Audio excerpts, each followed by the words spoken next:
நம்ம மக்களுக்காக இவ்வளோ வேலை பார்க்குறோம். ஆனால் இவங்க அதையெல்லாம் விட்டுட்டு குதிரை பேரம் பண்ணுறாரு, அது பண்ணுறாரு, இது பண்ணுறாருன்னு சொல்லிட்டு தப்பாக கதையெல்லாம் அடித்து விட்டுக்கிட்டு இந்த தீய சக்தியும் தீந்து போன சக்தியும் அதாங்க திமுகவும் மற்றும் பலரும் ஒன்னா சேர்ந்துக்கிட்டு திருட்டுத்தனமா யாருக்கும் தெரியாம ஒரு ஓரமா மூலையில உட்கார்ந்துட்டு பேரம் பேசி கூட்டு சேர்ந்து ஆட்சி அமைச்சு கொள்ளையடிக்க திட்டம் போட்டாங்க. அது ஏன் தெரியுமா?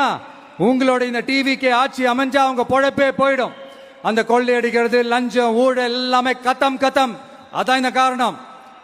அடுத்து ஸ்டாலின் சார், திமுக இப்போ தீய சக்தி மட்டும் இல்ல, மக்களை விட்டு ரொம்ப தூரமா போன தூர சக்தி,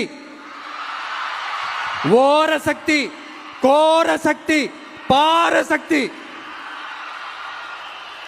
நீங்க எப்போ இந்த தீந்து போன சக்தியோட நீங்க கூட்டு சேர்ந்துகிட்டு ஆட்சி அமைக்கணும்னு நினைச்சீங்களோ அப்பவே இந்த திமுக தூர்த்து போன சக்தியாகவும் ஆயிடுச்சு.